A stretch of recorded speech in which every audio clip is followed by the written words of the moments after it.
Let's Go Ding Power Slap number 13. An incredibly stacked card going to take place the end of June on the 27th.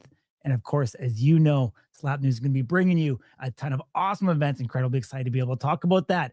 We have teaming up with Leaf Trading Cards to do the first ever Power Slap Leaf Trading Card Trade Night from the largest sports book in the world at Circus Sports. And of course, the Thursday before the event, the only place that you want to be, if you're in Las Vegas, you want to come on out to Stadium Swim to the Slap News tailgate party. Everybody is welcome to attend as long as you're over 21 years of age. Come and hang out with us. Come and hang out with the Strikers.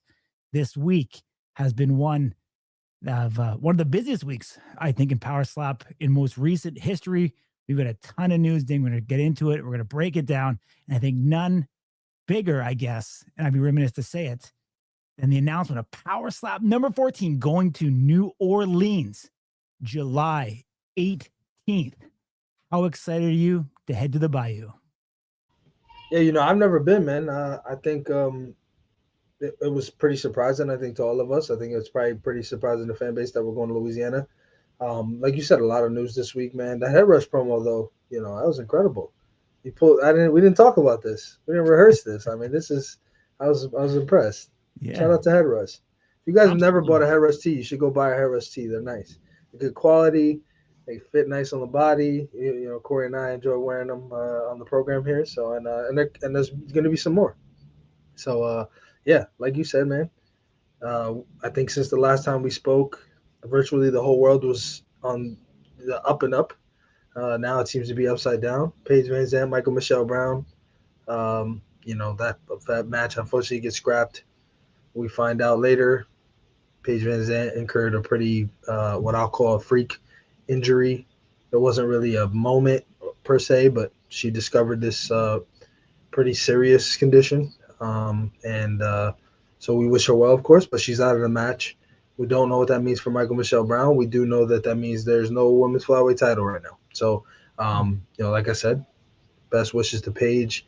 The belt will be here when you get back, champ. On the flip side, sort of back, it's just like deja vu, right? I think it was Power Slap 9. Coming off of Power Slap 9, we knew Power Slap 10 was December 7th, and then we knew that Power Slap 11 was January 30th. Now, we know Power Slap 13 is June 27th, and we know Power Slap 14 is July 18th. So pretty crazy going on in the world of Power Slap. And, man, I couldn't be more excited. For sure. I mean, there's a lot of dates to remember. Trying to keep them all straight in my head. It's going to get incredibly, confusing at times. But, of course, we wouldn't have it any other way. Talk to me a little bit more about Paige Vanzant's injury. I know you've had the opportunity to kind of do a little bit more research, talk to some people in the medical profession about that injury specifically and what it means for her and her career. What's kind of the early diagnosis of when do you think, best case, worst case scenario that we could see her back and potentially going for that first ever women's title? Yeah, I want to be a little careful here. I mean, obviously, I'm not a medical professional by any means on a clinical scale, but I have kind of casually talked to some neurologists about this, what it is, how it happens. And so the feedback that I got was essentially there's a few different ways. Trauma is the more common one. In Paige's case, from what she told us anecdotally, there was no moment. There was no mechanism of injury, as we call it. Breaking news here. Look, there you go. We love it, man. And so I think the number one concern in her head and the reason why she's pretty, and I think visibly for anybody who's watched that video, she seems pretty emotional and pretty skeptical about the whole thing and a little nervous. And I think that, for good reason. I think she doesn't understand why this is happening, where the bleed came from, what the implications of that bleed could be. You tell somebody they're bleeding internally at their spine, probably not going to smile at you and say, man, great to hear. So she's, I think, behaving in a manner that we expect. But I think ultimately it's going to be how quickly her body can reabsorb this blood. Is it going to require some sort of surgical intervention, or is this going to be something that her body can kind of take care of on its own? I think it's a little too early to sort of make that call based on what she said, where she's at in the process. But I do think we could probably see her in Q4 of this year, assuming things are, best case scenario. Worst case scenario, I don't want to say. Um, it's pretty dramatic, but worst case scenario is she never competes again. That in any sport. But that's super dramatic. No reason to believe that that is the case, but it is a possibility when you're talking about bleeding in the spine that is not going to go away. So much love For to sure. Paige, and much respect for being vulnerable and transparent about that. Yeah, I mean, I echo the sentiment that a lot of the strikers have on social as well. Everyone's wishing you, Paige Vanzant, a quick recovery, and we'd love to see you back up there. One door, seemingly closes for Paige. Another door, could potentially open for another athlete. I mean, do you think we still see one Michael Michelle Brown on Power Slap 13? Do you think she takes another fight? I mean, she's in line, to get a shot at the title. If she loses, will she lose an opportunity to title, or do you think we see her take another fight here relatively soon, whether it be a 13 and or 14, with another competitor at 125?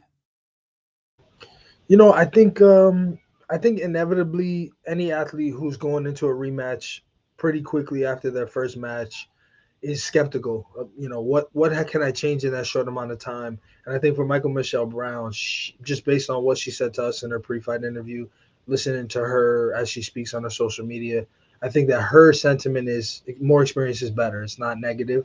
So I think if it's up to her, she would like to be salvaged. Now, is there a competitor that makes sense at this time? I think anybody who's a slap fan on any corner of earth right now that's watched Power Slap would agree. The Chelsea Dotson fight makes sense.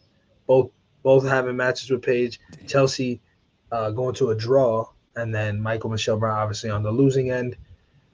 Chelsea had that match against Mikael Designy. A lot of people thought that she won, although it was ruled in favor of her competitor. So I think this is, as you call it, a get right match for both ladies. Would be very fun. I don't know that that's what ends up happening, but what I will say is that from all of the commentary and conjecture that we've heard, a lot has changed about this card since it was sort of first built. And so Mhm. I think they probably don't want to continue shuffling things. So if they have one athlete who's ready to go, they probably would like to keep her if they can. Mhm. Cody Young actually brought up something quite interesting. Um, you know, Chelsea Dobson, Michael Michelle Brown. Right after that, winner gets the title shot.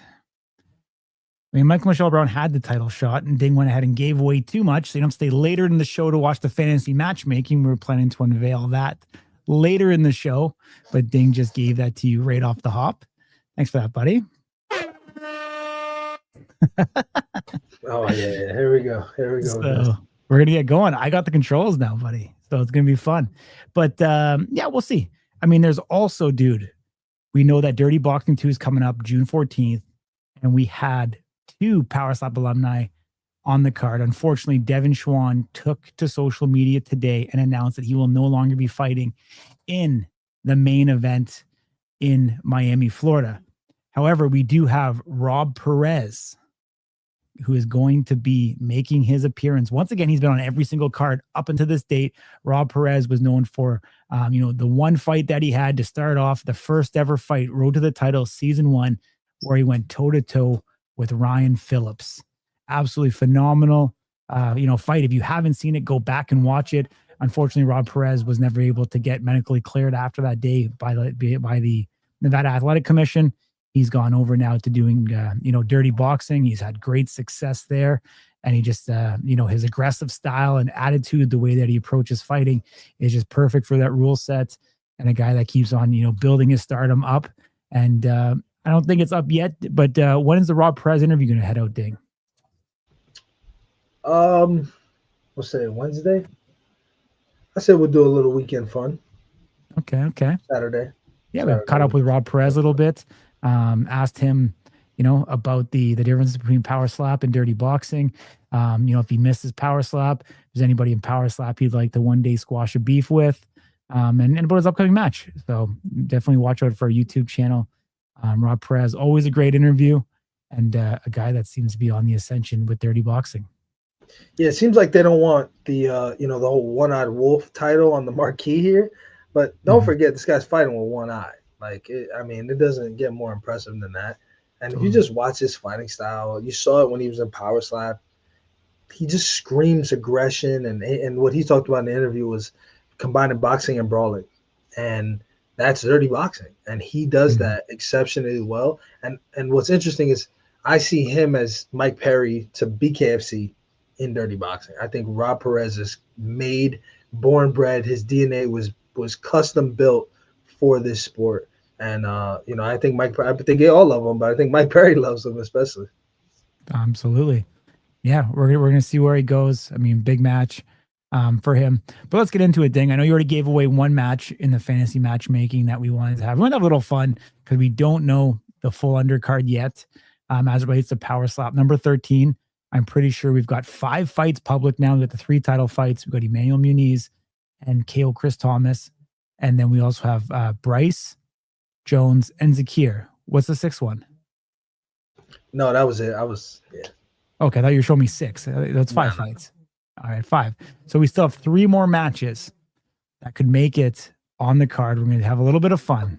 We're going to get into it. We're going to talk about some of these matchups that we believe could make for fun and intriguing matches. Since you've already gave away one, Ding, let's go to the middleweight division. Let's talk about one John Davis versus Garrett Grimes and how this match stylistically could be a great match for the division. We know that Darren Godfrey and the Chief are up there at the top of the division. John Davis isn't going anywhere, still ranked number 2, and Garrett Grimes, who's a guy that continually goes up there and proves that he's not an easy out whatsoever. Garrett Grimes, tough as nails, trains incredibly hard, shows up every time, reinventing himself.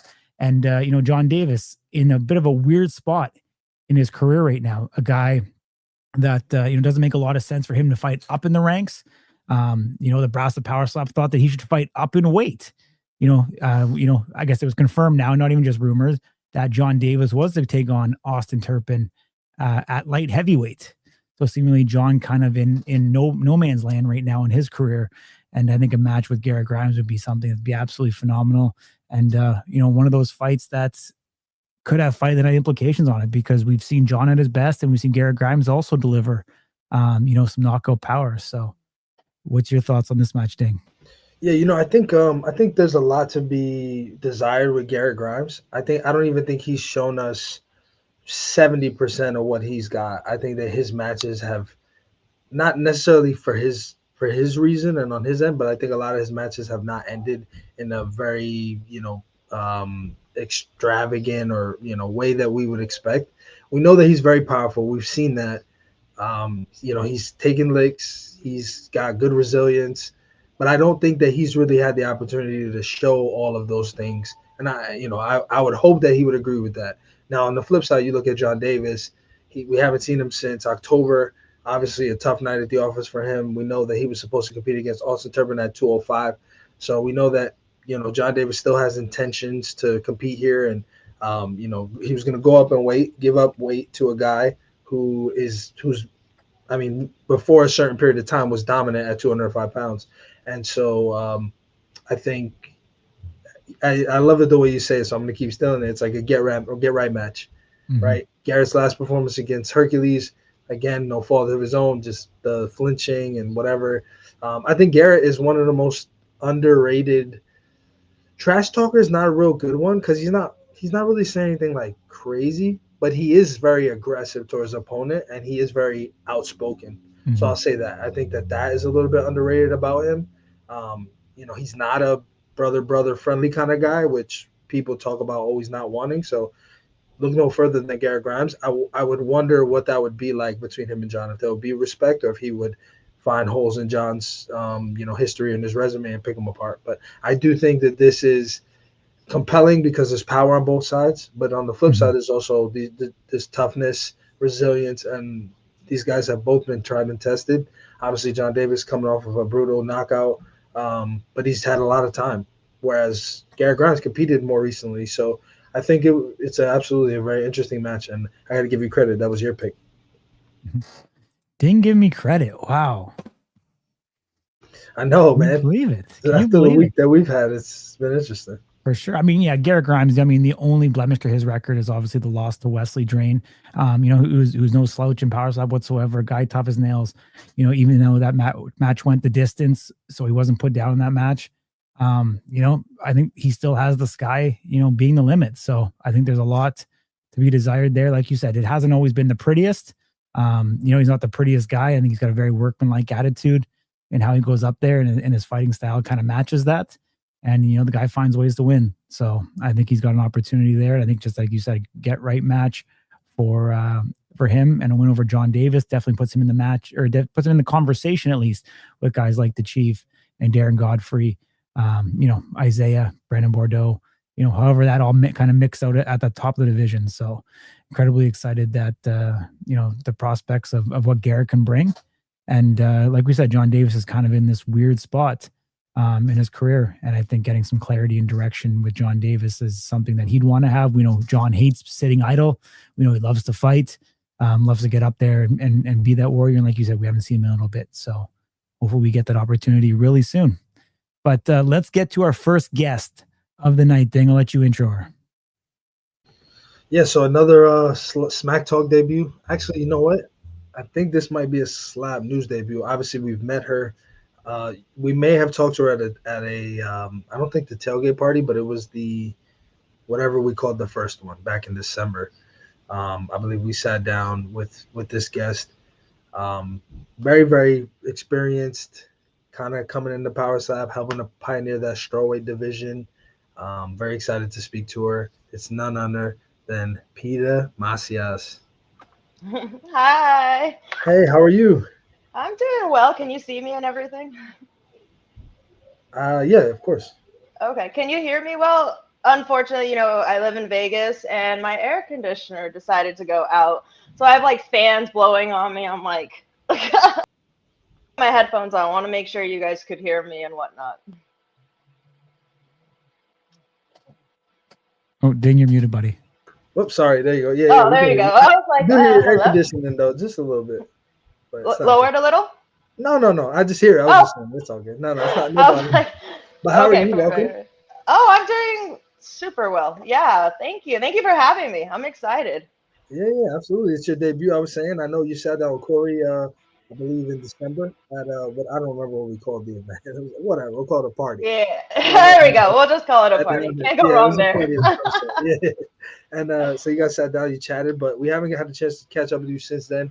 And I think that you're somebody that, because there's not a lot of activity at strawweight, people don't necessarily zoom in on that division, but you are one of two pioneers in that, right? You and your opponent, Jamie Hinsfeld, back then. Yeah, we are the only two that have done it. So.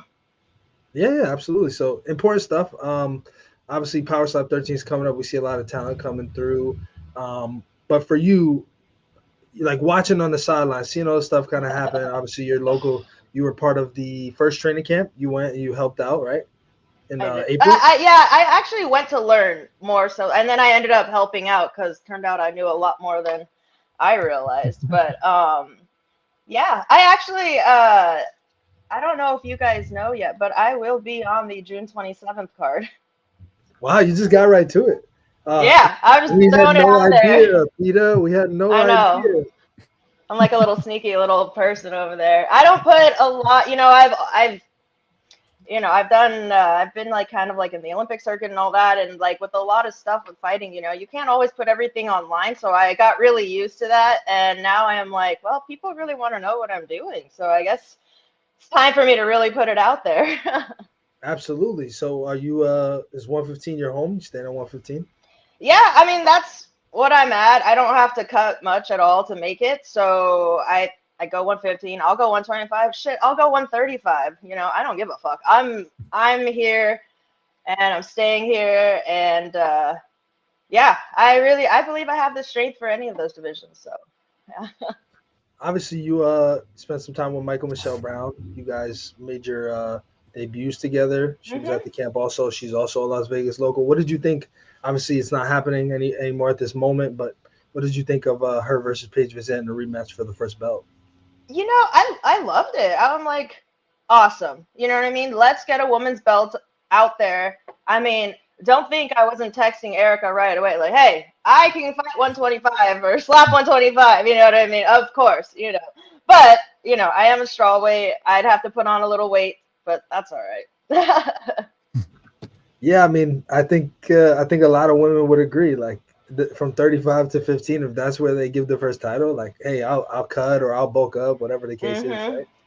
Absolutely. Yeah, I'm always ready. Like I don't know, I'm at the UFC performances too, Monday through Saturday. Like I'm always ready, always training. I don't know anything else. You know what I mean? So Yeah. So since we'll do this a little differently, since we haven't had a chance to really talk to you, just you, without any crazy party or anything going on. For people who don't know who Pete is on the slap side, give us a little history. What's your story? Woo. Well, you want me to start from like back in the day? Do you want to start with where Pita came from? Yeah. I want you to be as egotistical as you can. No modesty. Brag about all your accomplishments. I'm not gonna lie, that's tough for me. When I have a lot to brag about, but that is tough for me. But it's important. Your combat sports experience is relevant. Yeah, definitely. Well, I'll start where the nickname PITA came from. PITA. It stands for pain in the ass. But I have actually had that nickname longer than I've had my given name, pretty much. When my mom was pregnant with me, you know, the doctors told my mom and dad, like, hey, you know, she's not forming correctly. We really suggest, like, you abort her, you know, because they didn't think the pregnancy would be successful. Fortunately, I have an uncle that is a doctor and was like, hey, it's way too early in the pregnancy to know for sure. So luckily, my parents continued on with the pregnancy. And my dad would always be like, man, she's a pain in the ass. She's not even born yet. She's a PITA.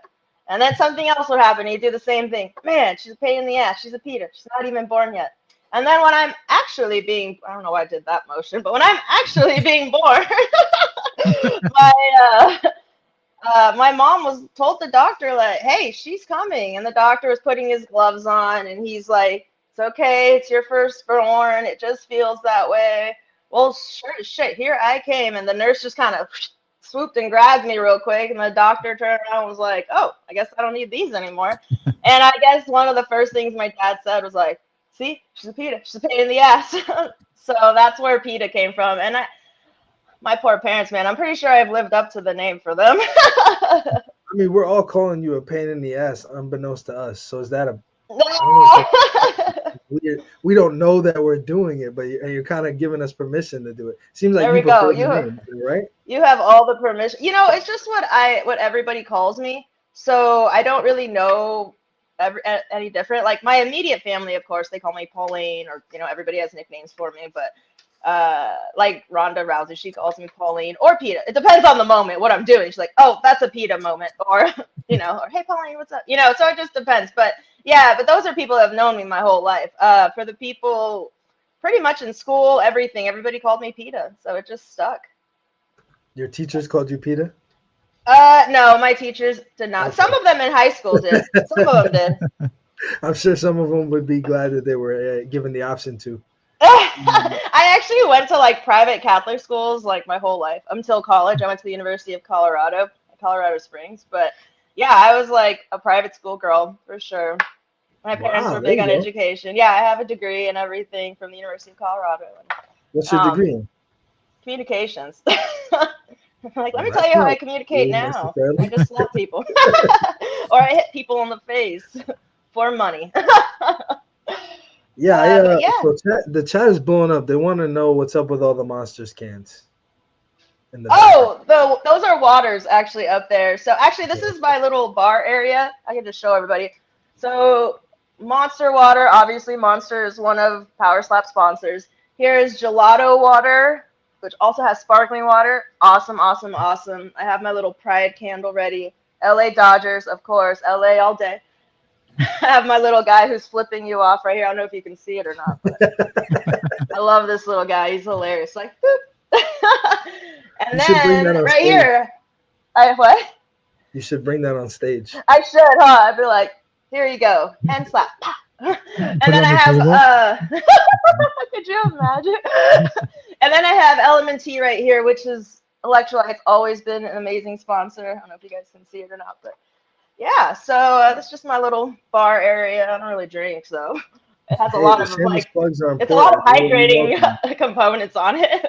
And then I have like Yeah, my religious I couldn't see from candle here. I'm and like, I see a bunch of monster symbols. I don't know if they're water. I don't know if they're cans. But everybody in the chat was freaking out. Like, she really likes Monster. I'm like, I do. I mean, I have to thank them, right? I mean, a lot of like absolutely. Monster's a huge supporter of Power Slap, so Monster all day. They were the first sponsors. You know that? Oh, The I very didn't know that first. actually. They I were the didn't know very that. first. See, I learn Very first something new sponsor every was day. Monster. All right, your combat sports background. Talk to us All about when right. that all started in your life. Well, my athletic background in general started with gymnastics and cheerleading. I both started those when I was like 1.5 or so. I come from a big cheerleading football family, and yeah, when I was 7, I was already like heavily into gymnastics, heavily into cheerleading, and my little brother Cruz, he was 4, and he started judo. And there was like one day a week I could go watch, and I was like, oh, this is pretty cool. I think I could do this, And my original judo coach, Steve Bell, he's from England, but he would always be like, "Come on, you're strong," because I was like this little kid, like little ripped kid, just walking around, And I was a gymnast, so I had like super like amazing body awareness and all that. And judo just clicked. I decided to try it, and it was great. My brother and I got to like fight on the mats and not get in trouble for it. And we'd always like in judo, like, going live is called randori.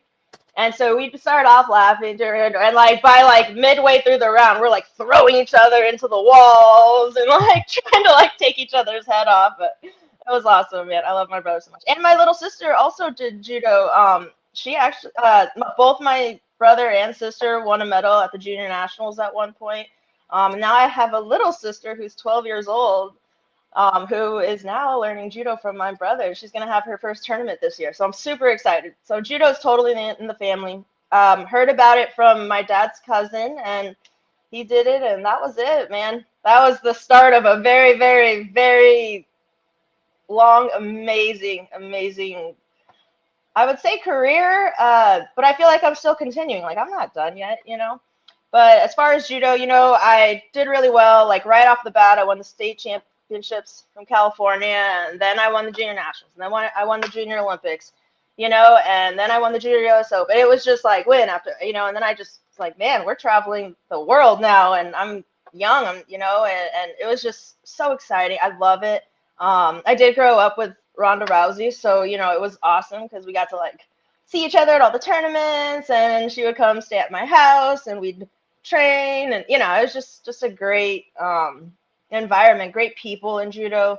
Ronda's mom also like she would also help coach and whatnot too. So I have a huge respect for both of them, and yeah, I owe them both a lot. So.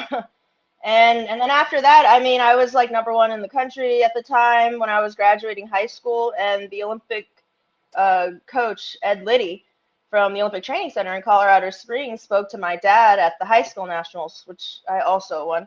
But and he was like, "Hey, we have a slot for her. If she wants to be at the Olympic Training Center, we're ready to bring her out here." And my dad was like, "Oh, well, let me go talk to her." And I mean, that was it.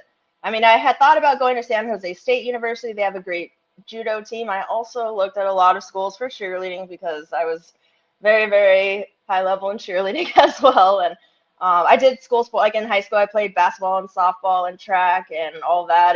But man, I love judo. And I think one of the hardest decisions was like, am I going to go to college and cheer?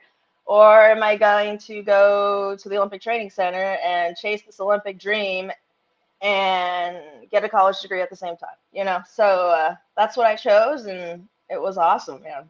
I'm super blessed. And the Olympic Training Center, I spent 8 years there. I won collegiate nationals while I was there too, but but when you're competing around the world at like elite A-level tournaments and stuff, I mean, and you're just trying to go after an Olympic team, like collegiate nationals was like a practice tournament for me. I showed up, made weight, worked on stuff I was working on, and then made sure I went out there, got a gold, worked on what I needed to work on, turned around, went home, But yeah, I mean, I've been all over the world. I don't even, Junior Pan Am. I mean, there's just so many. There's just so much. I don't know that I could even like remember everything I've done in judo. But yeah, I spent the last 8 years of my judo career at the Olympic Training Center in Colorado Springs.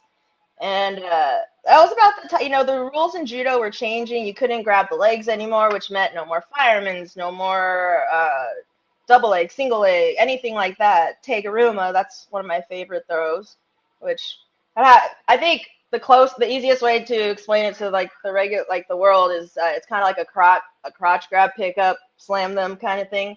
So all like, you know, the rules were really changing. And when you've done a certain sport since you were 7 years old, and then now you're in your mid-20s and you're like, man, I kind of fell out of love with it. I'm not going to lie. I really did. And at the time, Ronda was like blowing up in MMA. And yeah, I don't even know how the conversation happened or whatnot. It's been a while now, but Ronda was like, dude, judo, cheerleading, gymnastics. I don't think she mentioned cheerleading. She always makes fun of me for being a cheerleader. But she was like, you're a gymnast. She was like, yeah. She's like, you should totally like do MMA. Like we talked about it and I asked her opinions and whatnot. And next thing I knew, I was retiring from judo and moving back home to Los Angeles and training with Ronda to start learning MMA. That's a phenomenal story. I mean, talk to me about, I mean, you know, world-class gymnast, judo champion, as you talked about. You have a lot of success earlier in your MMA career. You go undefeated as an amateur, you turn pro, you get 4 victories. You're training with Ronda Rousey. Like, were you on top of the world at that point? Yes and no. Yes and no. You know, I've always expected so much out of myself that was all just part of the journey, and I know what the end goal is, you know? And so I mean, it was fun, but I mean, yeah, I wouldn't say I was like, yeah, I'm on top of the world yet, because I wasn't done yet, and I'm not done yet. You know what I mean? My story, I feel like, is just starting still. It's crazy. Who would have thought I'd be doing power slap now, you know? So for sure. Yeah. So like I said, you start out 4-0 as a pro, and then you suffer a couple losses. How did you handle those losses? I mean, seemingly that you've had success your entire career. Yeah, you know, I mean, I come from a sport where like judo is the second most played sport in the world, next to soccer, I believe. And so like, oh yeah, it's huge in every country but like America. But I think Khabib is the one that said it pretty clearly. Like in judo or in wrestling, I think there are only like 58 countries that compete in the Olympics or something, and in judo there are like 179 countries. And so the process to make the Olympic team in judo is very, very difficult. And yeah, and you lose a lot in judo. Everybody from Ronda Rousey to Kayla Harrison, everybody's lost in judo, you know? And so I knew exactly what to do. I had a lot of personal stuff going on at the time, and obviously I never let that get in the way. But I look back and yeah, I should have probably handled things a little bit differently. Fortunately, I'm no longer with that manager, who is also my ex now.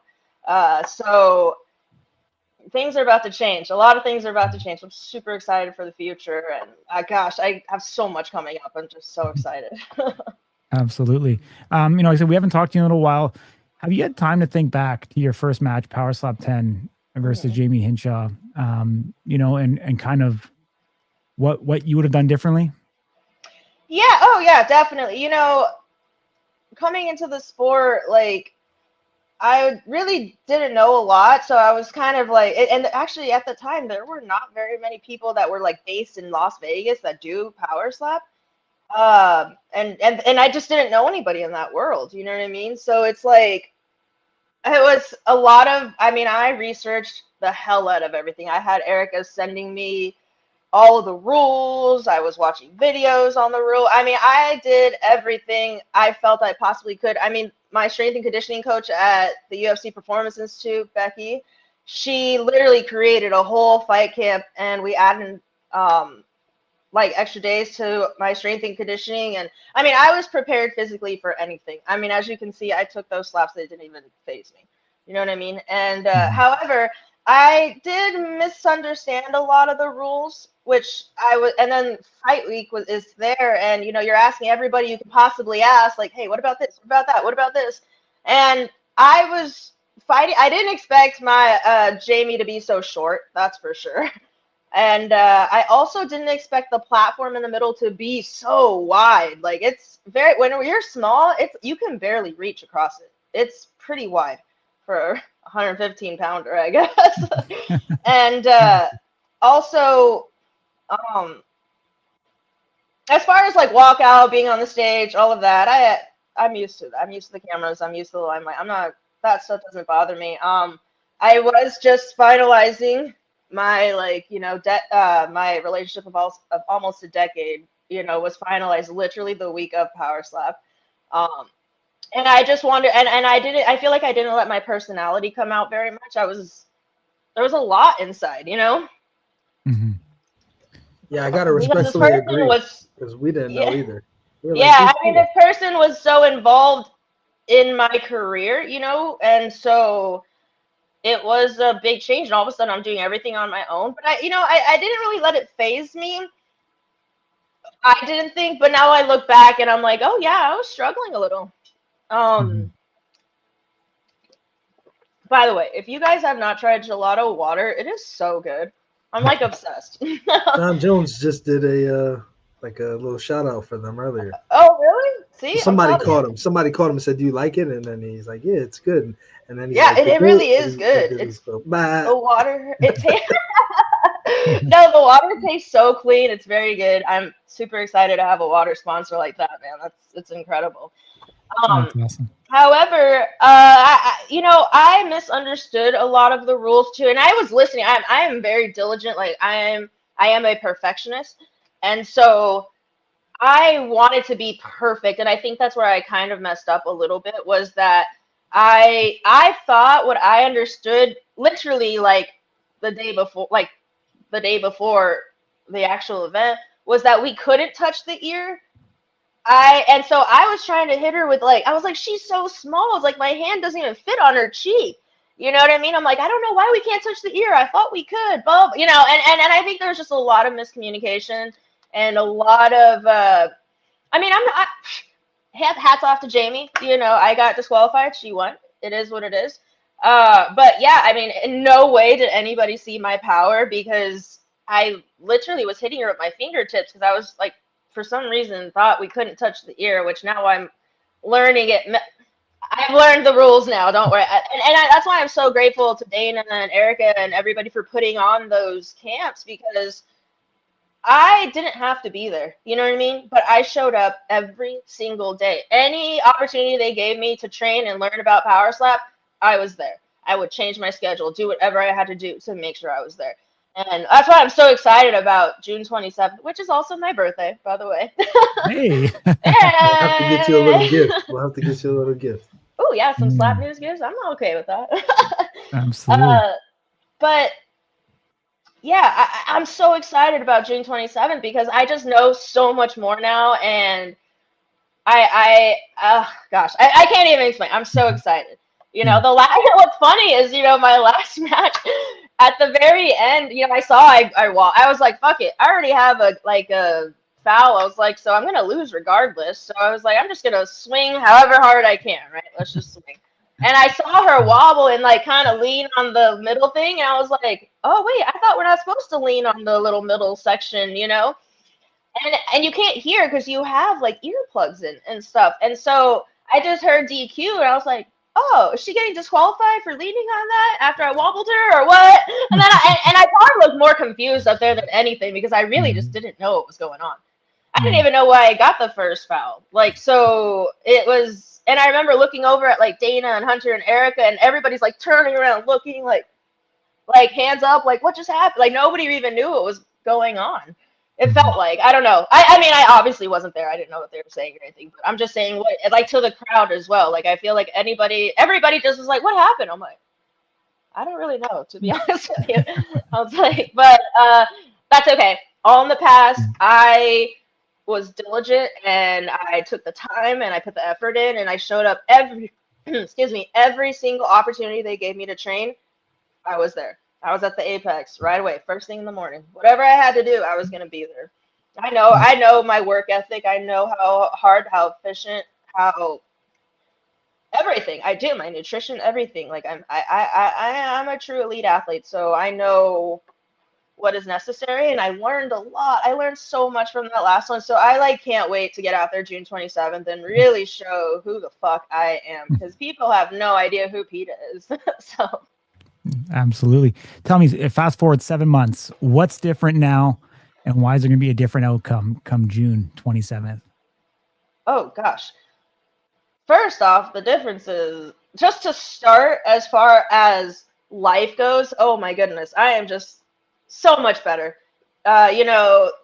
Just happier. I have a lot of really awesome things in my life right now, and I'm a private person when it comes to my personal life, so I don't put much out there. But I have really amazing, a really, really, really amazing personal life right now. My family's incredible. I'm really happy, which is nice, And just starting off the bat with that, yeah, it's been awesome. And gosh, the knowledge I have and the training I'm putting in now. I feel bad for my opponent, to be honest. Awesome, Michael. Pita, I'm curious. Would you call Ronda Rousey like a best friend? Yeah, she's definitely one of my best friends. Like a sister type. Yeah, she's. So tell me. Absolutely. Her kids call me Auntie. There you go. Okay, so they don't call you Pita. Or they call you Auntie Pita. Yeah. Auntie Pita. Yes, that's something. Yeah. That fits. We all know how Ronda is. That definitely fits. So, talk me through. You got to tell your best friend, who's also an accomplished, combat athlete. You have to tell her you're gonna do power slam when we see what everybody online thinks of it. What is that conversation? What is that conversation like?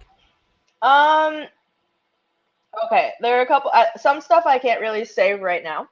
But I have to say, Ronda, of course, has her opinions on it, and whatnot. But I have to say, man, she's so supportive. She is so supportive, and she is just there to cheer me on and support me in any possible way. And yeah, I just got off the phone with her like a couple hours ago, So yeah, just I mean, as far as that, we really don't talk that much about that. Like, to be honest, we're talking about life stuff, like normal friend stuff, So a lot of people ask me about our conversations. I'm like, well, I'm like, what did we talk about? We talked about my mom the other day, and we talked about her daughters. We talked about my tumultuous relationship, and we'll just continue. I don't know. Like, it's not a whole lot of talk about power slap, but yeah. And I mean, I told her, and she's nothing but supportive. Nothing but supportive. Yeah, she's kind of come back into the headlines recently. Obviously, Kayla Harrison competed for the bantamweight championship here. She's got I know Kayla as well. That the media has kind of been asking questions about. Who do you got in that fight actually this weekend? I mean, I definitely have to go with Kayla. I mean, we kind of grew up together in the judo world. We definitely know who we. Actually, I saw her last fight, or she was at the UFC PI cutting weight, and we literally almost ran into each other in the locker room. We were just like, and we just hugged each other. It was like. It was just, whether we don't really talk on the regular or anything, but it was just kind of one of those familiar faces since childhood, and it was just, yeah, it's nice. Of course I'm going to support Kayla Harris. Of course I'm going to support a judo player. Come on now. Well, awesome, Pita. It's been an absolute pleasure. I think all the fans here are a lot more understanding of who Pita is. Yeah. Looking forward to seeing more. Obviously, you started the show with a big revelation, June 27th. Do you know if it's live card or? I don't really know anything, to be honest. I don't even know who my opponent is. So I just keep getting all the emails for the medicals and the athletic commissions and all that stuff. But it doesn't matter. Whoever shows up that day, that's who I'm taking out. That's just how it is, Yeah, man, I feel like I'm in just such a different mindset. I don't even know how to describe it. I just feel like I'm so much happier right now that it definitely shows. You know what I mean? I want only positive, great energy to come from me, and I love the Power Slap fans. Which, by the way, Power Slap fans, I have no idea what you guys want to know about me. I have no idea what you want to see. I'm also a stunt woman. Like I have some pretty awesome, like a very, very awesome repertoire if you ask me. And my life's pretty badass. So let me know. Like I want the fans to talk to me, reach out to me. Like I want to know what you guys want to know about me if you want to. I mean, I'm pretty much an open book.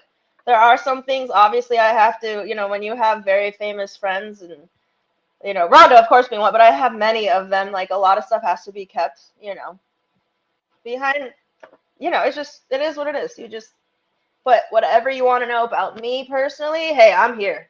I will tell you guys anything. So That's amazing. Well, again, really appreciate you joining us. Absolute pleasure to get to know you. I feel like I know you way better, right? Because you're talking to there we Corey go. at Power Up 10. But everybody in chat, they're saying things like Pita is so real. I love it. Oh, look, it's Pita, Las Vegas stand up. So definitely a lot of love for you in the chat. Hopefully the first of many, and we'll see you back on here. But again, really appreciate you joining us and giving us a little bit could of your time. I actually, if you don't mind, could I quickly just shout out my sponsors? Because Absolutely, I have to thank them. Obviously, right off the bat, gelato, it's in my hand. And then I have Element Tea, which is literally their electrolytes have sponsored me, gosh, since they started, I believe. And then I have Microchem, which is my uncle's painting company. I have Casa de Mina, which is a restaurant in Arizona. That is my aunt and uncle's. I also have Happy Kids Pediatrics that are like a whole, they have like all kinds of offices in Arizona.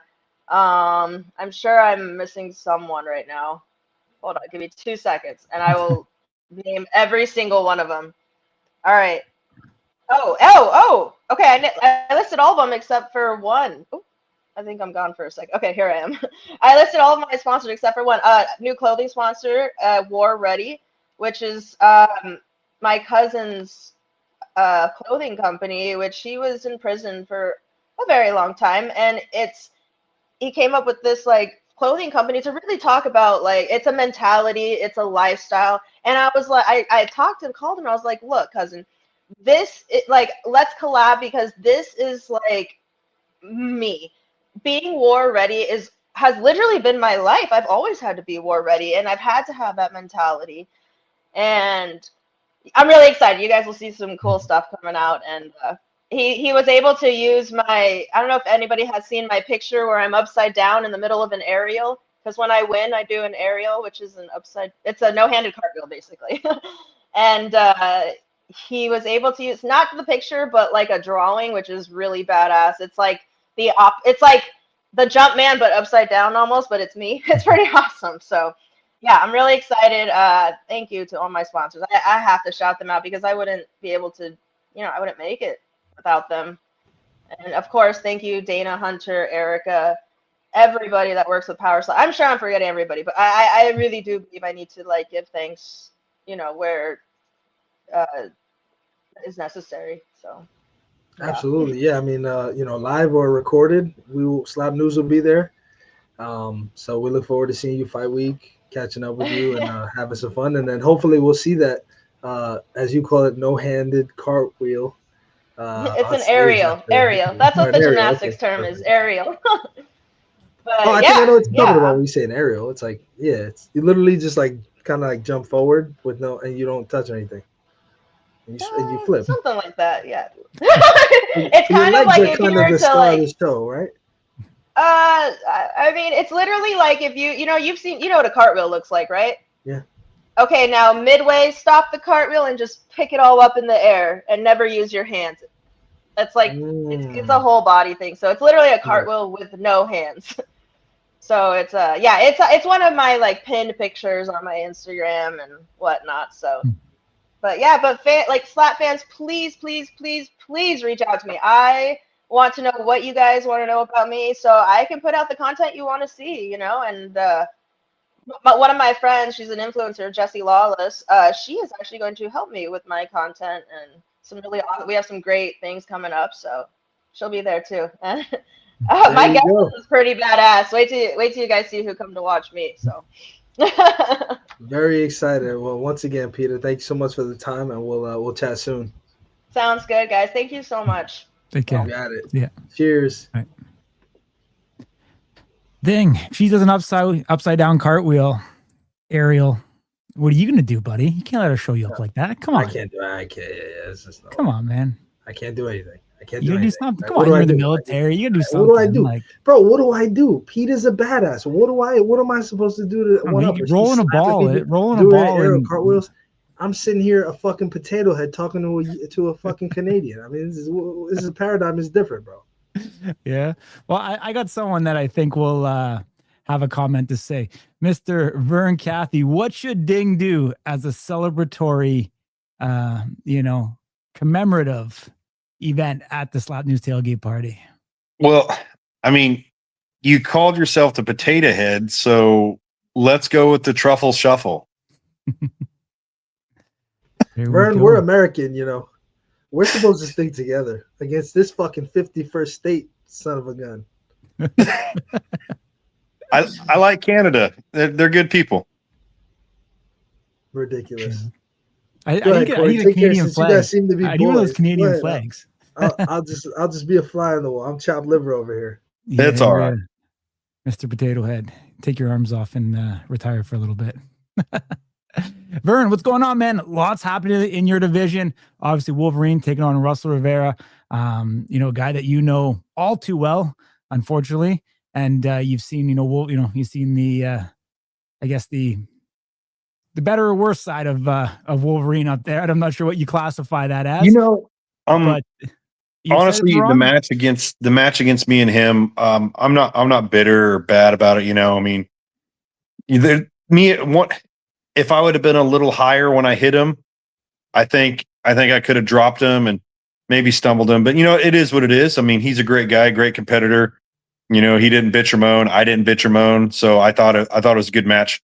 But yeah, Russell, I mean, I think Russell's got something coming to him, and we'll see. But also in Russell's defense too, he hits hard. So as long as he can hit square, I mean, it's going to be a good match. So I think it's good. And there's a lot of other things going on in the division. I've been kind of quiet, just watching things go. So, how are you feeling right now? Are you back to full health? If they called you for 13, would you ready to go? I'm a little heavy right now, but you know me. I mean, how many weeks are we out? 3. Oh, 3. Yeah. I'm good. They call me. We're good. We're good. Awesome. Where does it kind of leave you in your career right now? I mean, you're holding on that number 1 contender spot. Obviously Russell's fighting up. We haven't seen Turpin in the better part of probably a year and a half now, I guess it's been. What makes most sense to you right now in your career? Honestly, I think going against Luke would be the best choice. And I'm not asking for a rematch against Wolverine, but I think everyone else gets rematches. I'm not asking for one, but I think the logical decision would be if Wolverine beat Russell and then I beat Luke, that they'd give me that final shot. You know what I mean? Mm-hmm. Do you kind of feel the age of, what are you, 39 now? Do you kind of feel like that one more shot is kind of the inevitable end to your career, or do you feel like you still got a lot left in the tank? No, I got a lot left in the tank, but from a business standpoint and from Power Slap, I would, I'd have to prove myself again. I think Luke would be proving myself.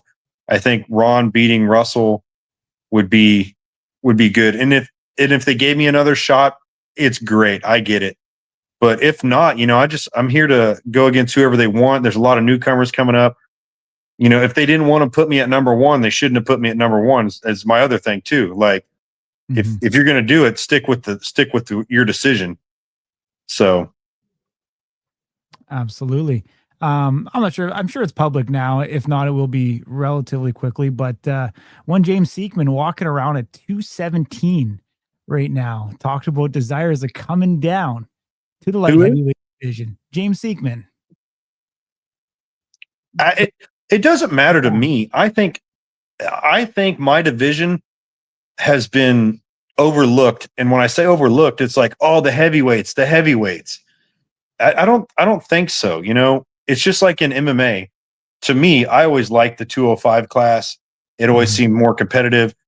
The heavyweight division, there was a couple guys that were competitive, and we're here for a show. And I think honestly, the speed and what you see out of the 205, you see more of an athlete than you do at the super heavyweight or the heavyweight.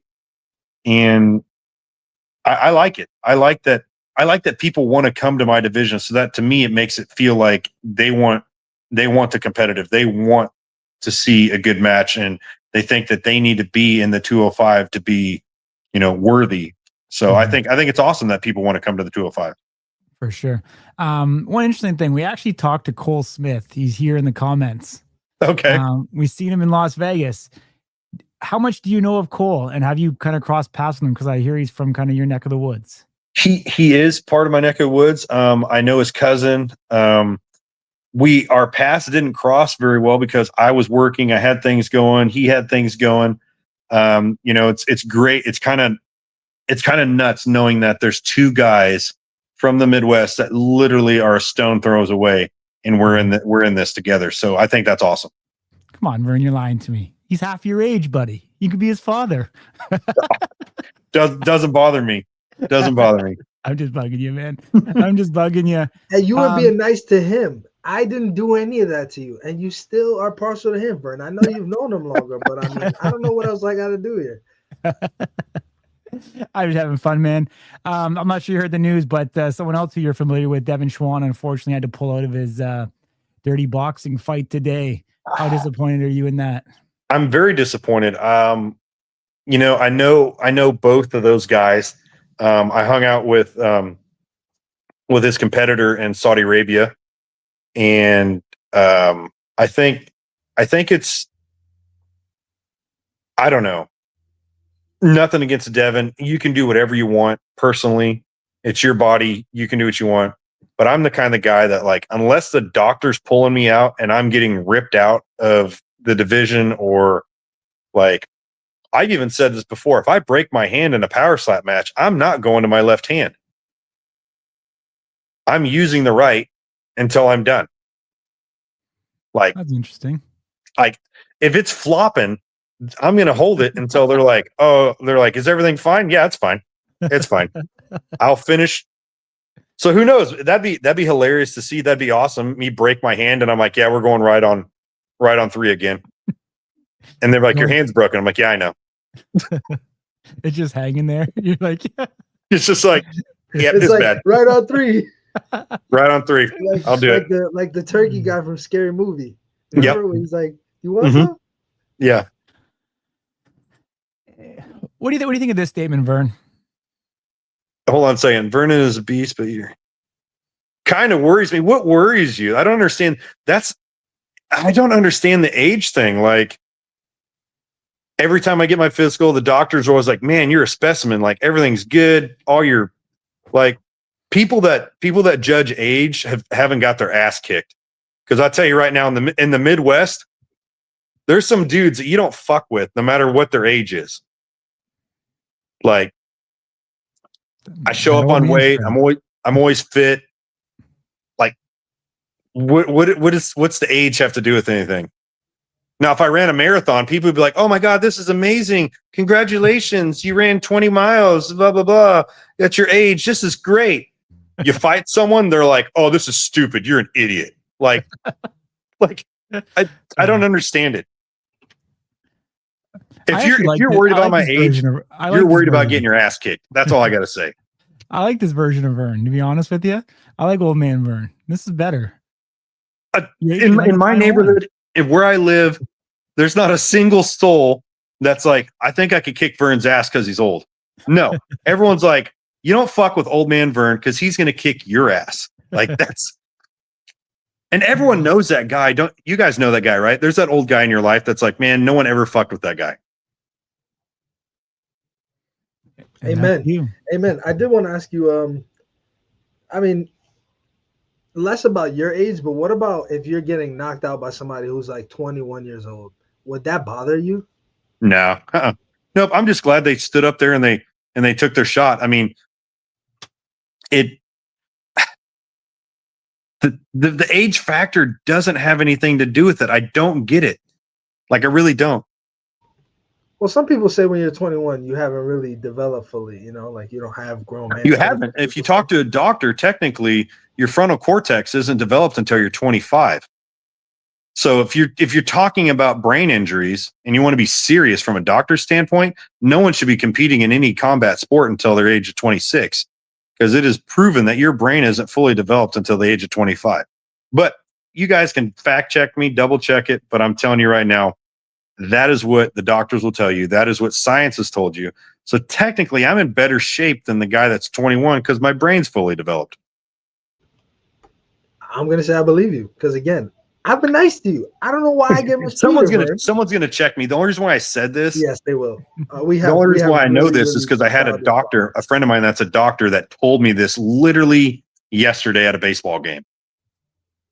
They're like, "Oh, don't worry, Vern. Like your brain's been developed since the age of 25." I'm like, "Oh, okay." And they're like, "Do you have any symptoms?" Like they check me. Like my friends, personal doctors, they're always like, "I'm like, no, man, I have nothing. Like I don't have any side effects, any bad things." Now you got people in chat making old man jokes.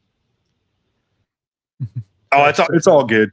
Lakuga saying that you're Like right, Mike man. Tyson said, you're all tough until you get punched in the face. Or slapped in the face. Yep, Right. or slapped in the face. Not him, right? Fact checks out. Let's see that. Oh, that's right. What's up? Not only am I an athlete, I have a high IQ and I do read books, so we're good. And you fly planes. Yeah, I bought a plane. Like, I do landscaping. I'm a man of many talents. Yeah, but you can't just like speed past this plane thing. Like nobody has a plane. That's a very unusual thing. Like, talk to us. You have a plane. Where did this come from? Like, what are you doing with it? Are you like a kamikaze? You gonna attach missiles and shit to it? Like, what's the plan here? No, I've always wanted a plane. So actually, let me turn the light on here. I got some issues here. Let's see. All right. No, I've always wanted a plane.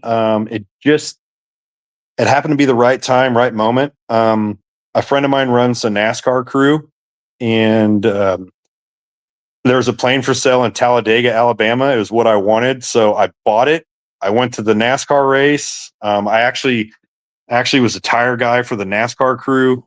Went and took my plane apart, put it in the truck, came back with it. So yeah, it's I think I sent Corey or one of you guys some photos of it, and yeah, everyone's like, "What did you buy with your winnings?" I bought a plane. Yeah, nothing to see here. Lakuga wants to know when you're going to join the Mile High Club. Man, okay. I don't have Dana White money, so my plane is a 2-seater, but nothing's happening on that plane. Nothing. That's awesome. What's are you like? What's your background in all this? Like, you've been flying for a long time. Is this new? Like, how are you not afraid of flying in the sky in a plane by yourself? Oh, it's 100% new. It's just something I've always wanted to do, and I just took the leap. And I've actually did some research the other day. I was looking at some stuff, and I talked to Jeeves. I was trying to figure out how flying to Canada what license and everything I have to do, and there's some paperwork I have to get. I just can't fly over there and land. I was really hoping that I could just like cartel it and just like fly up there, land, and just hang out and then come back. But there's actually rules and regulations of going over to Canada, so I got to figure that out.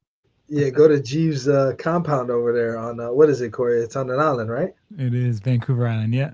Yeah. I was actually zooming in on a lot of stuff on the map, and I'm like, there's really not a good area. You guys got a lot of trees. We do. landed on the highway, man. We got big highways. There is. That'd be if I want to get some more followers, I'll just I'll play some music, drop on a fucking highway, and then get arrested. Like Grand Theft Auto or something. Grand Theft Auto. Oh goodness. So what you're saying is you're flying your own plane to your next fight? No, I won't. I got some stuff to do. But eventually I'll be flying it all over. Yeah. That's insane, man. I've never met anybody that flies their own plane. it's not as expensive as you think. Like the price, it's reasonable. I mean, I'm not worried. I'm not breaking the bank over it. So yeah, it'll just be nice to hop in the plane and fly to Albuquerque, hang out, come back in the morning. My plane's not super big, so it'd take me like 3 stops to get to Vegas. But oh well. When you're on your own time, who cares? Amen, man. Sure. Are you planning to put Austin Turpin on there? You guys going like a little, a sabbatical together? Me and Terp Daddy, I'm telling you, the only thing the reason why I don't like him is because he beat Wolverine. He should have had the belt, and then I beat him, and I should have got the belt. That's the only thing that pisses me off about the whole situation, is because of his fat ass not losing weight, made it so I didn't get my belt. You know what I mean? Like, yeah, I didn't think of it that way, but I thought it might have been some stuff that he said that pissed you off. But that's no, you can talk shit all you want. I don't care. I mean, it is what it is. Vern needs to make 10 books right now. Oh, dude, my life, I'm telling you, I have to change people's names because I've done some things. Like, life's crazy if I'm gonna be writing books, guys. Do you think you see Turpin ever again? You think like that makes any sense at all? Oh, he ain't got the balls. He ain't got the balls to show up. Or his wife didn't give him the balls back. I don't know which one it is, but either he never had them or she's got them. So yeah, I gotta agree with Corey on this one, man. I like this Vern. I like this Vern a lot. I don't know if it's the plane or what, but like just the puns, the hooks, is just hilarious. I don't give a shit anymore. Like, I'm tired of everyone acting tough and they're not tough. It just, the Midwest is coming out that I'm tired of it. Like, there's not a doubt in my mind. There's not a doubt in Corey's mind or your mind. If Erica, Dana, or Frank, or Hunter, anyone called me tomorrow and was like, Vern, you're there, and they told me any person's name, am I gonna back down? No. If they told me to weigh 240 pounds by that weekend, I got to go against some heavyweight guy, I'm doing it. Like, I'm tired of all these people that are picking and choosing, and like, we're not at a point in this career and at a point in Power Slap where you should even have a remote idea of like, I think I want to go against this guy. No. You listen to the boss, you do your job, and you fucking kick ass and take names. If you can't do it, get the hell out. Yeah, I think that's old school mentality, and I think everybody respects you for it. Have you seen some of the newer cats in your division? The one that comes to mind that's making his debut June 27th is Mirza Brahamovic. Have you seen him? He was in one of the training camps. There's a lot of. I've watched some stuff, but there's really not enough out there for me to like get a good sense of what's going on. I'm just happy it's growing. Like, I'm just happy that I'm actually more happy about the female division because I think that's a fan base that we need. We need to have women get involved. So, but the 205 division, it's going to start rocking, and they're going to have to have it in different venues, have it like more often. We need to make, and the bracket needs to, we need to have, I don't need to see the top 10 guys. Like, in every division, we need to see 20 guys. Like, this is the 20 guys. This is, oh, we're going to be in New Orleans. We're going to be in Miami. We're going to be in Vegas. Everyone that's seen it, every time they're like, yes, like, I want to go. I want to see this. And every person that is on the internet talks about is like, you have to see it in person. So they have to get it out there. And with the fan base and 205 growing, I think 205 and the 185 division, that's what's going to make this. And then you throw some awesome women fight in there, we're set.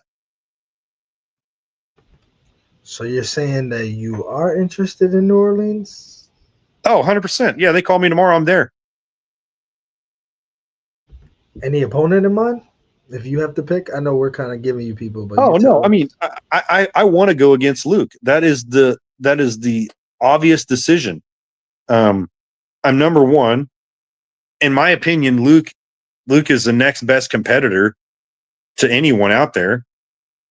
And if anyone's going to take my number one spot, it's going to be it needs to be him. I don't agree with Russell going against Wolverine, but it makes sense in the aspect of like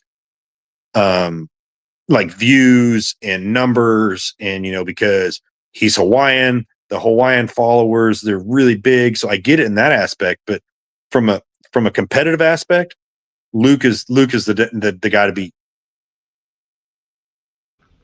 Well, Luke's in the chat, and he think he's resounding agreement here. So I don't think he has any concerns about that. But good to catch up with you, man. Haven't talked to you in a while. Hopefully, we see you up there very, very soon. Because as you said, Father Time is not on your side per se. Even though you're gonna be up there. So, oh, look at that, Corey. Go ahead, man. You love dogs. Let's hear it. Go ahead. Do your little would you? I'll tell you right now, you can't be a badass unless you have a Frenchie. Nice. I like it. What's his name? Gunner. Awesome. Yeah, you guys have to see some pictures. He's kind of jacked for a Frenchie, and everyone gets like, they'll see him like, oh, what'd you do to that guy?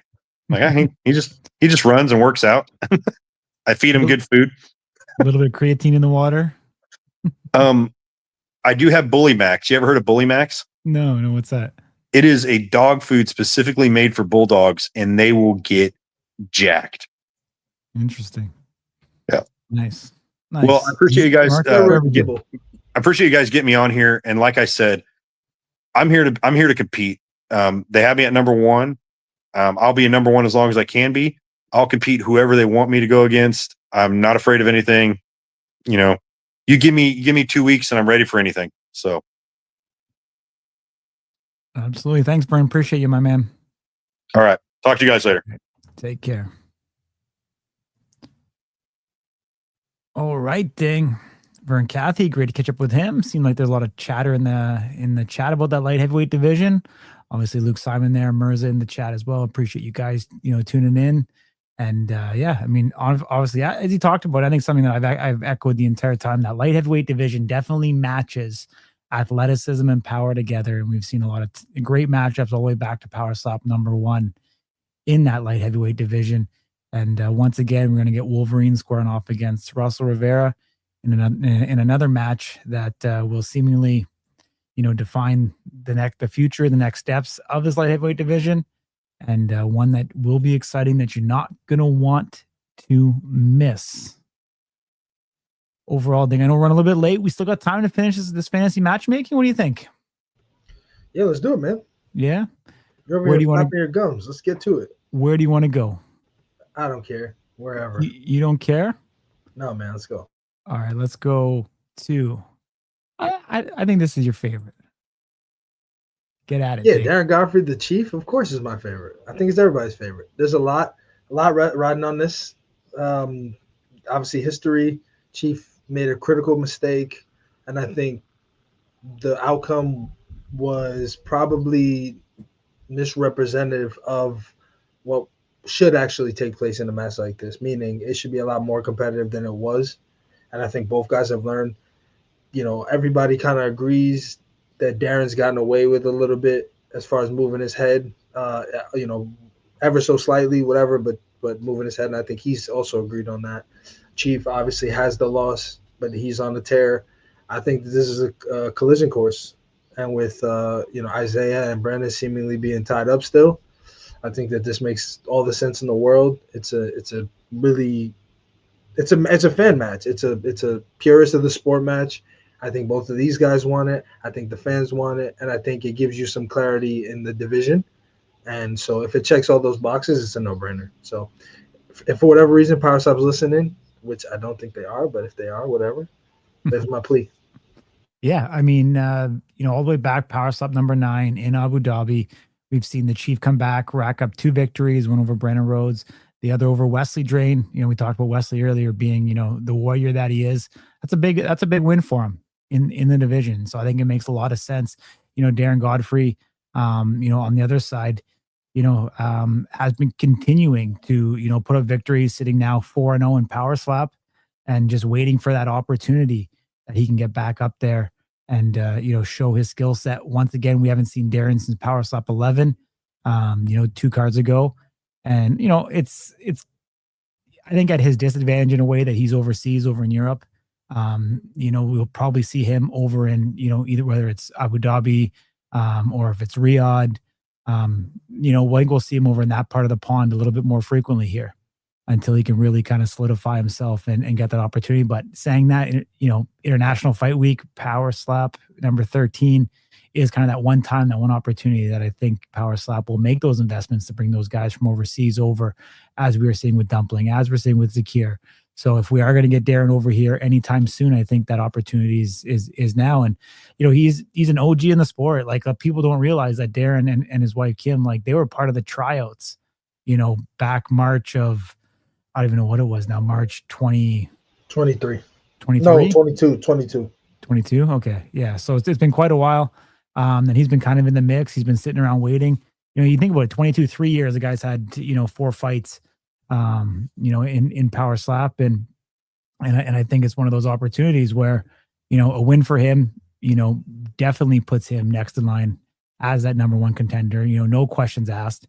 And then, the same for the Chief. If he's able to take care of Darren, I think it puts him in line. Taking care of Wesley, then taking care of Wesley, and then Darren would elevate him up as well. And so we'll see. We know it's seemingly like Isaiah and Brandon have kind of had that log jam at the top of the division here for the last 6 months. And, the winner of that match could be the next man up to kind of break into that top and challenge for a title, whoever, is victorious. So 2 great matches. I know you gave away the one earlier, but let's do one more. Let's go to the heavyweight division. All right. Let's have a little fun. I think this will be a little controversial in the chat. I'm sure people will have a lot to say about it. 2 guys that are polarizing, whether you love them or you hate them. But what about one Wes Minna versus Pono Paul? I think this would be a phenomenal match. Wes Minna continues to rack up victories in Power Slap. I believe he's 4-0 at this particular moment. A guy that's kind of managed his career, great up until this point. And we know Pono Paul has been a very strong competitor here in Power Slap. Got injured en road to the title, and a guy that just seemingly is loved by the fan base. He's loved by the brass of Power Slap. They continue to want to kind of move him along, and we've talked about it time and time again. We want to see more separation between these guys at the top of the division, coming off the last road to the title. And I think getting some of these guys to really kind of, move themselves through, what would be great for the sport overall. And I think this match would be fireworks. Wes Minna's kind of playing the heel role now. We know that he's gone on social, and there's some personal beef between him and Pono Paul. And there's no better way than to solve it up there at the table. Yeah, this is as real as it gets. Former friends turn bitter rivals. It's personal with these guys. Things have been said disrespectfully on both sides. I think that they've got, at this point, I think it's sort of dormant. I think that they're not really going at it day to day. That I don't see any shots being fired in one direction or the other. But I think as they move through their paths, should they meet, I think that they both want and welcome the opportunity to settle this thing. Because if you put them in the same place at the same time, I'm not so sure they stay away from each other. So that I think for the promotion, they need to sort of bury this hatchet as well. Otherwise, realistically, you cannot have these 2 guys on the same card ever. So I think it just makes sense. And based on the comments, people agree. As much as I might hate or love to say, I don't really know how I feel about it. It all started here on Smack Talk. Yeah. It was incidental. Wes said some things. Pono didn't like what he said. Pono said some things. And then it spiraled from there. It was all Corey's fault. I don't even think I was there. It's all too funny, my man. Yeah, I think that you went away for one day, and then all of a sudden, the guardrails came off, and everything spiraled out of control. That's happening to go to Vegas without me. Yeah, you flipped the shit on your head. For sure. Let's get in the fan questions this week. All right, Ding. Let's make it happen here. So we had a couple fan questions. We're going to get into it. How do you all feel about the resurrection of Slap Jesus. A lot of people probably don't know who Slap Jesus is, man. But if there was a resurrection and it was 3 days after the the burial, I'd like to see it. We want Slap Jesus. That's my vote. So, I mean, Slap Jesus has said he's going to make an appearance in Las Vegas. I'm going to try to get him out to the Power Slap tailgate party. Who knows if he's even allowed into the Power Slap venues anymore. But Slap Jesus was, a man with a great personality, a guy that I've always pumped along the entire way. Brought some super memorable moments along the Power Slap. Was the king of, on one with no measure. That's no longer allowed. But brought one of the most entertaining slap styles and polarizing figures, just sitting up there going like this, getting ready, then just whack. Man, great to The good see. old days. Absolutely, dude. A guy who's had, troubled past, seems to be on the up and up right now. So hopefully he's keeping himself on the right side of the tracks, as they say. And it would be interesting to get one Slap Jesus back in the mix. Let's head on. Second question. When will Big G's participate in Power Slap? I think we kind of touched on this last week, didn't we? A little bit. I don't think Slap G's gets anywhere near that stage in Power Slap. It's always so funny. Like, Big G's has his name of Big G's, and I get it came from when he was like almost 300 pounds. I don't think he's that big anymore, dude. Is that just me or what? He'd disagree. Yeah, he'd disagree. You disagree? He's like little G's. He got called security at the last event, bro, and his fucking cheeks turned beet red. He loved it. I saw him he was like evolving, bro. It was like Charizard turning into fucking what? Or Charmeleon turns into Charmander. Yeah. Right? Sure. So he was something like that. He was Charmander turning into Charizard, bro. It was crazy. Okay.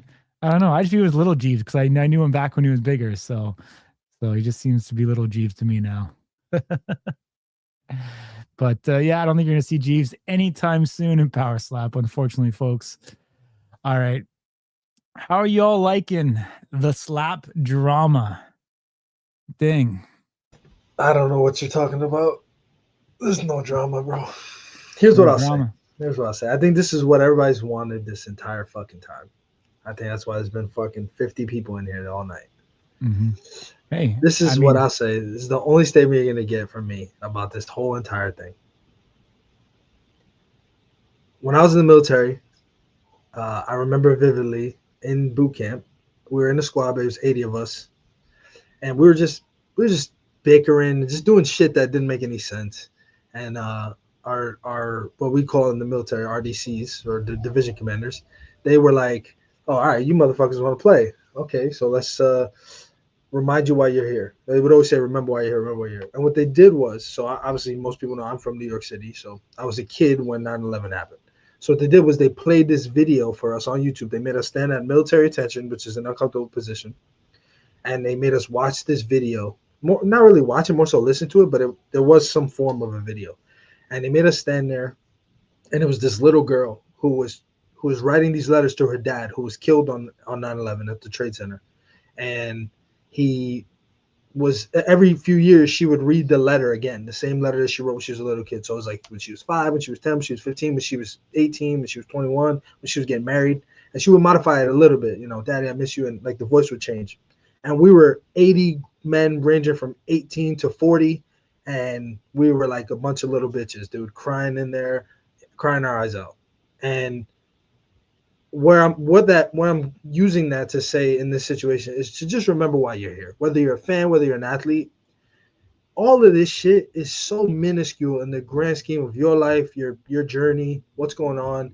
There's going to be people who come and go. You're going to like them, you're going to not like them, you're going to agree with them, you're going to not agree with them. But the truth is, none of it is that important. Oh, wow, somebody's like really blasting music out there. Sorry about that. Hold on. They're camping. That's a car like on the street. Really? Yeah, bro. Wow. Obnoxious hoodlums. Anyway, so where are you going with this thing? Yeah, so just stay positive. Focus on what's positive. And I said this to you before, Corey, is like protect your peace. Whatever you have to do to keep your own peace with your family, with yourself, with whatever your situation is, stick to that, man. Like the Mhm. truth is, what we do here, you know, you haven't seen any participation from us in any of this stuff. Why? It's just not what we do. We do this. We have fun. We laugh. We talk. Answer questions. We make fantasy matchups. We fucking make fun of each other. Like we bring joy to people. We try to cover this sport as best as we can with integrity, with honesty, with accuracy. You know, and we do that with respect to all the players involved, whether that's the athlete, the promotion, the fans, everybody. So, yeah, I don't want to get long-winded here, but just protect your peace. Do what makes you happy. And if somebody's fucking with your peace and making you, you know, riled up or getting you upset or saying crazy shit about your kids or your family, just block them and move on. It's not that deep. What would you say, Corey? Yeah, you know what? I'd say a lot of things. You know, like we came into this, or at least I came into this. Slap News was a stress relief for me from my day-to-day grind. You know, to think that we're making millions of dollars on Slap News is a fairy tale. Never happens. It's a passion of love and care for the sport, for the athletes, for the friendships, for the relationships, everything that we have built along the way. And you know, we did it as a stress reliever from the day-to-day grind. You know, like before I got on the show, you know, like I'm on the phone with the accountant and the bookkeeper and, you know, everything that's going on. And it's just like I'm trying to run multiple businesses. And it's like I get to come on here Wednesday night. We get to chalk it up with someone that I like. We get to interact with the fans. We get to talk to strikers. You know, it's about having fun at the end of the day. If you're not having fun, why are you guys here? You know, or why are we here? You know, and so I think the biggest thing is, you know, have fun, enjoy what you do. As you said, the greater scheme of things, none of it matters. You know, everyone's got a platform that they can say what they want. Everyone's got the ability to have a mic in front of their face and, you know, have a freedom of speech that they do. And like you said, if it doesn't jive with you, it's not worth getting stressed over, or, you know, making things, you know, worse for your life. We see how things can spiral from one aspect to the other. And I think just focus on what you do. And, you know, I think overall, at the end of the day, spend your time, your energy on building your life purpose. If you're in the sport, you want to become a better striker, focus on training in the gym and just keep your head down and just hammer away. And ultimately at the end of the day, you're going to be a lot happier for it. You know, this is probably gonna be the first and last time we talk about it. And yeah, I mean, we just keep on rolling from there. You know, we feel like we tried to build a platform here that's inclusive, a platform here that, you know, people can come and be respected. I don't think we, you know, we have fun and we joke, but we don't, you know, air anybody's dirty laundry, you know, out in public. And, you know, we want to keep it that way. And we appreciate everybody who's, you know, tuned in. We're almost 90 minutes in. If you listen to us, two knuckleheads and some guests to this point, we appreciate you. We love you guys. We support you, you know, and everything that you guys do. And like I said before, you know what, and Ding echoed it a couple episodes ago. If there's any strikers out there that want to get on our program, our DMs are always open. Give us, you know, send us a message. We'll get you in where it makes sense. Like, you know, we try. There's 200 plus strikers on the Power Slap roster. We can't inevitably know where all of you guys are doing, you know, what all you guys are doing, where you're at in your career. Just reach out. You know, we try our very best. We do this to have fun. We're trying to grow and progress with you guys along the way. And we appreciate everybody. Stay in touch. That's all I'm going to say to this. And let's just keep on rolling, man. Having a good time with it, having fun, and focus on Power Slap 13. I mean, if you're going to be in Las Vegas, there's going to be no place other than that you want to be.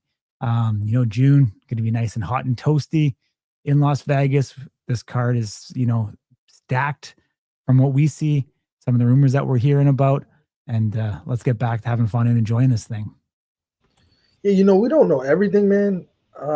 But I will say this is the forum, and you see us doing it right here. Like, if you have questions, you heard something, you're not sure if it's true, you're concerned, whatever it is, like, this is the place for you to ask it, right? If we don't know, we'll straight up tell you, like, hey, you know what? We're not sure about that. We can't really give you a clear answer. But if we know and we can sort of help, you know, clear some of that up for you, that's why we're here. Like, that's why we're asking in the stories, ask your questions. So if you hear something that you feel like, oh, I'm not sure if this is right, but it's kind of concerning because maybe I'm an athlete and I feel like this is, you know, making my future look bad, or I'm nervous about my future now because it sounds like I'm going to get cut, or whatever it is, just ask the question. Ask, you know, if you say, hey, is Power Slap going to cut me? You should know I can't answer that question. I have no idea, right? But if you're saying what's happening, why are all these pro wrestlers coming to Power Slap? like we can try to fill in some of those types of blanks to just say, you know, what we know publicly, like, and be honest, and it'll make you feel better. So moving on to our, I don't know if it's our last question, but It is who mine. in the lightweight division can give Robert Trujillo a run for his money? I think anybody can. I honestly believe that at any given night, somebody can get got in this sport, and I think that's why we all love it. You know, even a guy like Anthony DeFrank, who's obviously on the wrong side of a knockout just a few months ago, could come back and go knock out the same person that knocked him out, you know, a couple months ago. Or he could go up against the champion and end up being the winner that night. So, I mean, I don't know if that – I don't think that's the answer you're looking for, but, I mean, I really fully believe anybody can get got at any time. Corey, what are your thoughts? Yeah. I think Robert Trujillo's special, man. I think since he's come into Power Slap, he's done nothing but win. You know, still sitting there with an undefeated record. And I think in this particular moment, and, you know, guys, don't get mad at me if you're in the division. I just think Robert Trujillo is that little bit above everybody else in the division right now. And I think that should be used as motivation for everybody else to step up your game, try to outwork this guy. Robert Trujillo doesn't have a day job. Robert Trujillo trains. He gets mentally focused. He gets ready. You know, he takes this incredibly seriously. And if you want to dethrone somebody like that, I think you have to step up and work harder than him. You know, the guy's gone up there and done, you know, all the right things. You know, we've seen him fight even up, obviously, at 170. You know, we've seen him take on the likes of Jules Scott, you know, in the past, who's a tough competitor, who's proven at 170.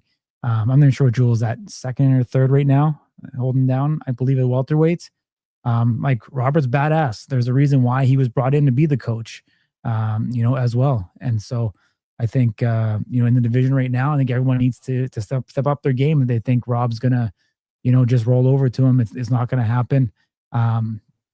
You know, I think the best thing, honestly, would be, you know, if Blackburn is able to get past Azael, or if he doesn't, Blackburn drops down to 155, which I think he could make. You know, I think Blackburn would be the best, you know, opponent for Robert Trujillo, and or we see, like I said, that, you know, champion on champion matchup. So might not be the fan favorite opinion, but that's kind of what I believe. Fields versus Trujillo. Fields is a big guy, man. To be honest, dude, like he's got a big frame on him. I mean, could he make 155? I'm not sure. I mean, he got put in the 55 rankings after competing at 70, so I think Power did he? knows something. Okay, yeah, okay. So maybe there's something that I don't know then. Okay. But I will say, though, is with respect to Andrew Fields' great return, I think he needs more time. I think that's a significant level jump. I think he needs to get back into the mix, have a few more matches, get a strength of schedule going, and then I think he absolutely should. Interesting. I didn't realize that he actually is in the rankings, or at least the one. Oh, I'm looking at the website right now, and he's not in the lightweight rankings. Well, the rankings on the website are fucked up because it's like really, it's like 2 number 4s and stuff on another division. Okay. Yeah, look at him. Gotcha. All right, dang. I mean, great show. Appreciate you all for tuning into this particular moment in time. We appreciate you guys. You know, like we broke yesterday, Power Slap 14 taking place July 18th at the Xavier University Convention Center in New Orleans. It's going to be a banger. Let's show you guys the inside of what the stadium looks like. I mean, this is an awesome looking stadium for Power Slap. Like I said, the kind of the elevated all around, you know, seats in the venue, I think look incredibly it's like great. Fight Club. It reminds me of Fight. It's like Karate Combat, the way they have it. The combat is in the center of attention at a decline. It's perfect. I love it. 100%. And it's a little steeper, it looks like, than Fontainebleau. Absolutely it is. Yeah, because on Fontainebleau, they're using like temporary bleachers. Like these are permanent, so they're definitely going to be steeper. And if you are planning to make that trip, there's a UFC fighting going on. Dang, talk to me about the potential history ramifications of this one the day after. Yeah, obviously the third time Max Holloway and Dustin Poirier are competing. They competed earlier in their career, and then they fought again for the interim lightweight belt a few years back. Dustin was the victor in both of those. So Max is the BMF champion, so he'll try to retain that, as Dustin, has publicly announced it's his final fight. So it'll be a big weekend for UFC. Louisiana fans will be all over the place. That's Dustin's home state. So I think that Power Slap will probably get an official announcement about what's going on in the coming weeks, because it's Louisiana, it's a new state, and they got to sell some tickets. So I'm sure we'll see and hear more about this. Awesome day. Until next time, same place, 6 p.m. Pacific, 9 p.m. in the East on Wednesday. Take care. We'll be back with Smack Talk next week.